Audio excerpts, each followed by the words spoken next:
Pada hari Jumat ini ada rilis data US yang sangat penting, yaitu ketenagakerjaan ya. Ketenagakerjaan ini merupakan salah satu indikator yang menjadi concern the Fed dalam menentukan sebuah suku bunga pada September mendatang ya. Karena selain inflasi ya ketenagakerjaan ini. Oke, sebelum kita masuk ke tenaga kerjaan ini, kita melihat terlebih dahulu news yang sebelumnya telah dirilis yang bisa menjadi sedikit kisi-kisi untuk potensi hasil dari NFP-nya atau mayoritas tenaga kerjaannya. So, untuk yang pertama di sini kita melihat ADP-nya. Di sini ADP aktualnya di 44.000 yang artinya di bawah forecast. Ini jelas negatif untuk pasar tenaga kerja. ADP ini menunjukkan perekrutan sektor swasta melambat cukup tajam dan merupakan level terendah dalam beberapa tahun terakhir. Biasanya, kalau ADP jauh di bawah ekspektasi, pasar biasanya mulai menurunkan ekspektasi terhadap NFP ya. Dan dampaknya di sini untuk NFP bearish. Dan untuk job openings, di sini ada job openings, lowongan kerjaan turun ya. Kalau kita melihat hasil aktualnya di bawah konsensus, artinya perusahaan ini membuka posisi kerja lebih sedikit dibanding sebelumnya. Ini menunjukkan permintaan tenaga kerja mulai melambat, namun laporan job openings ini juga menunjukkan hiring naik dan layoff tetap rendah ya. Dan dampaknya ke NFP sedikit bearish. Lalu di sini ada initial jobless claims. Untuk minggu lalu di 197.000, di sedikit di bawah forecast ya. Dan untuk tanggal 6 Agustus di 199.000, masih di bawah forecast. Walaupun ada kenaikan ya dari sebelumnya, angka ini masih sangat rendah secara historis dan lebih baik dari ekspektasi. Artinya, PHK ini masih rendah dan perusahaan belum banyak melepas pekerja dan dampak ke NFP-nya ini bullish ya. Lalu masuk ke ISM Manufacturing PMI. Aktualnya di 55,6 dan di sini sedikit di atas forecast ya. Yang artinya sektor manufaktur ini masih ekspansif. Biasanya ketika PMI naik, perusahaan ini cenderung membutuhkan tenaga kerja lebih banyak dan dampaknya ke NFP ini cenderung bullish ringan. Lalu yang terakhir ada ISM Manufacturing Non-Manufacturing PMI. Aktualnya di 54,1 dan konsensusnya di 54,5. Ini memang sedikit di bawah forecast ya, tetapi masih jauh di atas 50, yang berarti sektor jasa ini masih ekspansi dan dampak ke NFP cenderung netral hingga sedikit bullish. Nah, seperti itu. Secara keseluruhan sih pasar tenaga kerja ini terlihat melambat, tapi belum menunjukkan tanda-tanda resesi atau kerusakan serius ya. Dan itulah mengapa kalau kita melihat untuk non-farm payroll ini konsensusnya ada di 88.000 dan unemployment rate-nya di 4,2%. Nah, kalau kita langsung masuk ke tenaga kerjaannya, di sini terdapat average hourly-nya juga. Average hourly earnings di 0,3%, konsensusnya sama dengan preview sebelumnya ya. Dan ya, maka pasar juga sebenarnya sedang mengharapkan satu skenario yang cukup spesifik. Di sini pasar tenaga kerja AS ini melambat. Kalau kita melihat di sini ya. Tetapi masih stabil dan belum cukup lemah untuk membuat The Fed ini khawatir ya. Ini sangat penting karena FOMC kemarin kalau kita lihat cenderung masih sedikit hawkish. Jadi besok bukan hanya soal NFP, tetapi kita harus juga melihat kombinasi dari ketiganya ya, average hourly, NFP, dan unemployment rate. Nah, kalau saya boleh kasih beberapa skenario yang akan terjadi di NFP yang mungkin terjadi ya. Untuk skenario pertama ini paling bullish untuk USD, which mean ini artinya akan berdampak bearish ke gold ya. Di sini untuk NFP-nya dirilis di 120.000 atau lebih. Unemployment rate-nya tetap di 4,2 atau turun ke 4,1%. Untuk average hourly earnings-nya di 0,4 atau lebih. Nah, dari skenario ini interpretasi pasarnya hiring naik, pengangguran tidak naik, upah meningkat. Ini adalah kombinasi yang paling hawkish ya untuk The Fed. Dan reaksi yang mungkin terjadi pada market adalah DXY akan naik, US 10 yield naik, dan gold cenderung turun. Lalu untuk skenario 2 ini adalah skenario netral ya. NFP sekitar 80 atau 100 ya. Atau bisa dibilang sesuai dengan konsensusnya. Unemployment rate-nya di 4,2, artinya sesuai dengan konsensusnya. Average hourly earning di 0,3. Yang artinya datanya untuk netral ini sesuai dengan ekspektasi ya, jadi tidak ada kejutan terhadap pasar, dan kemungkinan reaksi awal ini masih ada pada pergerakan market, tetapi tidak terlalu besar ya. Pasar akan kembali fokus ke CPI, Core PCE, dan ekspektasi FOMC di bulan September mendatang. Lalu untuk skenario ketiga ini bullish untuk market gold. NFP ini turun sangat signifikan di bawah di 50k atau lebih bawah lagi. Unemployment rate-nya naik di 4,3% sampai 4,4%. Average hourly earning-nya di 0,2%. Ini menunjukkan bahwa perlambatan tenaga kerja ini mulai nyata ya. Dan reaksi yang memungkinkan ini yield akan turun, USD melemah, dan gold mengalami kenaikan ya, bullish untuk gold, seperti itu. Kalau kita mengacu ke technical analysis, US 10 yield pada time frame daily-nya secara bigger picture sih masih cenderung bullish ya. Harga cenderung konsisten membuat high point yang baru ya. Kalau kita lihat pada candle hari ini berhasil mereclaim pergerakannya di atas SMA 20 yang kalau kita lihat di 2 hari lalu cenderung close di bawah SMA 20 dan hari lalu bergerak di bawah SMA 50. Dan ya, kalau harga berhasil di atas SMA 50 ini berarti adanya kenaikan pada yield ya. Kenaikan pada yield sendiri ini membuat gold cenderung tertekan ya, karena kalau kita mengacu ke intermarket analysis, kedua market ini cenderung berkorelasi negatif. Karena ketika yield ini mengalami kenaikan, para investor ini cenderung membeli obligasi AS ya, karena lebih menarik karena kan menawarkan yield yang lebih tinggi.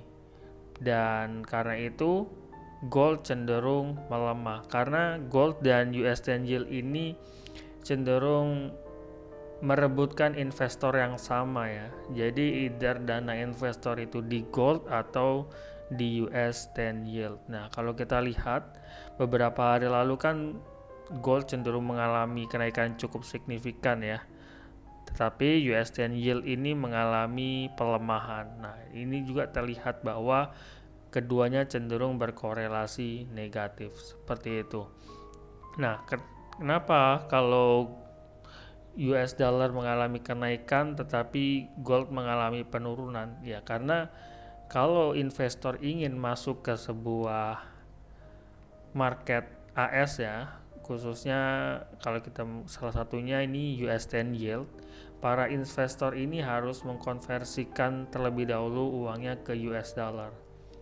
Dan ini juga terjadinya demand tambahan untuk US dollar sehingga membuat US dollar mengalami kenaikan seperti itu. Dan kalau kita secara teknikal US dollar juga masih cenderung bullish ya secara bigger picture, tetapi dalam beberapa pekan terakhir cenderung mengalami technical pullback ya, dan ini masih wajar selama harga masih berada di atas 97.626, which mean higher low sebelumnya. Penurunan di area diskon ini masih terbilang sebagai technical pullback ya. Dan kalau kita lihat, walaupun harga bergerak di bawah SMA 20 dan SMA 50, tetapi harga masih memaintain di atas 0,5 Fibonacci seperti itu. Dan penurunan yang signifikan beberapa hari lalu ini disebabkan oleh kenaikan mata uang yen ya, yang selama 40 tahun mata uang yen ini mencapai level terendahnya dibanding US dollar ya. Jadi bullishnya yen ini membuat US dollar tertekan, karena bullishnya yen ini juga ada andil dari AS ya untuk membantu menaikkan yennya. Tetapi tidak semata-mata US dollar ini akan cenderung akan mengalami penurunan yang berlarut-larut ya, tapi bisa dibilang temporer lah. Karena pemerintah AS juga nggak mau kalau US dollar ini sampai mengalami penurunan sangat signifikan yang berlarut-larut. Dan ya kalau kita lihat akibat penurunannya, harga kembali berada di bawah SMA 20 dan SMA 50. Tetapi kalau harga masih selama harga masih di atas, tidak berhasil breakdown dari higher low sebelumnya, ya potensi untuk rebound ini masih ada ya. Dan reboundnya US dollar ini berpotensi untuk tertekannya gold seperti itu.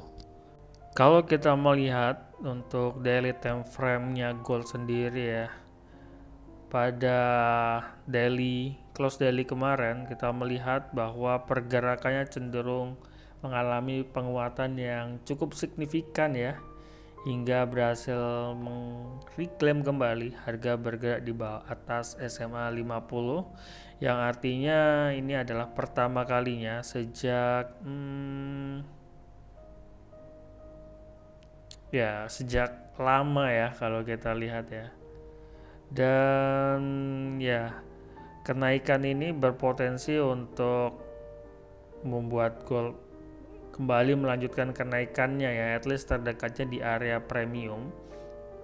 Nah, kenapa area premium? Kalau kita lihat gold ini secara bigger picture masih dalam downtrend ya, cenderung konsisten membuat low point and then low point ya, potensi untuk menuju ke area yang lebih premium. Dan kita lihat apakah terjadinya rejection pada area premium atau malah kembali mengalami kenaikan ya. Karena kalau kita lihat di sini merupakan satu structure nih, lower high, lower low, lower high, lower low. Jadi potensi ke area lower high-nya terlebih dahulu sebelum kita melihat apakah market ini berpotensi untuk mencari area lower low-nya yang baru atau malah cenderung mengalami kenaikan yang membuat strukturnya berubah, yang sebelumnya bearish menjadi bullish. So, intinya kalau kita mengacu pada daily time frame, bergeraknya harga di atas SMA 50 ini mengindikasikan bullish dalam jangka pendek menengah ya, seperti itu. At least terdekatnya merupakan di area premium gitu. Dan kalau kita lihat ya, di sini per video ini dibuat merupakan 2 jam 22 menit sebelum daily time frame ini close ya. Which mean kalau kita lihat di sini close daily ini membuat sebuah fair value gap atau imbalance yang cukup lebar ya. Potensi pergerakan selanjutnya ya, harga akan visit terlebih dahulu ke area fair value gap sebelum berpotensi untuk melanjutkan kenaikannya. Seperti itu. Nah, kalau kita melihat ke time frame 4 jamnya sendiri ya. Dan kalau kita lihat di sini setelah mengalami kenaikan, harga cenderung mengalami sedikit pelemahan pada hari ini ya. Yang artinya ini masih normal karena para pelaku pasar saat ini masih menunggu hasil NFP-nya nanti seperti apa. Nah, setelah itu baru kita akan melihat untuk pergerakan gold yang sebenarnya gitu ya. Kalau seperti ini sih kita melihat masih cenderung wait and see para pelaku pasar, jadi tidak ada volume yang besar terhadap market gold saat ini. So, kalau kita melihat secara teknikal dari time frame 4 hour-nya, potensi pada pergerakan daily selanjutnya, saya melihat gold ini berpotensi untuk mengalami penurunan terlebih dahulu, yang artinya yang saya bilang sebelumnya ya, potensi untuk visit ke area gap terlebih dahulu. Dan untuk target terdekatnya di area resisten become support, yaitu area 4200-an ya, yang juga merupakan Fibonacci 0,382, yang artinya ketika harga visit ke area tersebut terdapat support dinamis SMA 20 ya, yang bisa membuat penurunannya agak bisa berpotensi tertahan lah pada area tersebut, seperti itu. Dan tidak menutup kemungkinan juga kalau harga akan terkoreksi lebih diskon lagi ke area yang lebih diskon, dia itu di area 0,5 sampai 0,618 ya. Tetapi hal ini terjadi mungkin setelah NFP ya. Kita melihat apakah hasil NFP-nya good or bad untuk gold ini ya. Karena kalau sebelum NFP kita melihat koreksi yang terlalu dalam sampai 0,5 sampai 0,618 ini terbilang cukup susah ya, karena volumenya sebelum NFP ini cukup rendah. Dan kita melihat pergerakan gold ini setelah NFP seperti apa. Jika good untuk gold, maka potensi untuk menuju ke area yang lebih premium lagi ini sangat bisa ya. Nah, kalau ketika hasilnya bad atau bullish untuk USD yang membuat gold ini mengalami penurunan, berarti potensi untuk harga ini menuju ke area yang lebih diskon ini sangat bisa terjadi. Atau mungkin ketika sangat bullish terhadap USD, artinya misalnya ketenaga kerjaannya mengalami kenaikan yang sangat signifikan di atas forecastnya, bisa jadi ini malah terjadinya breakdown dari area support sebelumnya ya, yang artinya berpotensi untuk mencari area lower low yang baru kalau kita mengacu ke structure 4 jamnya. Nah, structure 4 jamnya ini kan masih bearish nih, ini lower low, lower high, lower low. Nah, kenaikan ini merupakan sebuah masih technical pullback ya, seperti itu. Jadi ketika hasilnya bad untuk gold, sangat bad untuk gold, maksudnya berpotensi untuk mengalami penurunan, at least mungkin bisa bergerak di bawah area support ini ya, jika hasilnya memang sangat signifikan, seperti itu. Kalau hasilnya netral gimana? Ya, kalau hasilnya netral, I think possible untuk gold ini kembali sideways terlebih dahulu di area diskon atau ya area 0,38 sampai area diskon ini sebelum berpotensi melanjutkan kenaikannya. Karena secara teknikal sendiri gold ini cenderung bullish ya, dari daily time frame maupun dari 4 hour-nya, seperti itu. Dan ya ini terjadi ketika setelah rilis data NFP. Jadi kita perlu konfirmasi terlebih dahulu pergerakan real market setelah NFP ini seperti apa, dan baru kita bisa mempertimbangkan untuk masuk ke market ya. Karena masuk ke market sebelum news ini I think sedikit gambling atau gambling banget ya, karena di sini kita bisa untung banget atau bisa rugi banget. So ya, kalau saya boleh pilih, lebih baik kita menunggu setelah NFP, atau kalau mau trade for news 15 menit setelah NFP ini baru kita bisa melihat pergerakan sesungguhnya dari gold. Nah, pada saat itulah kita bisa eksekusi market ya, seperti itu.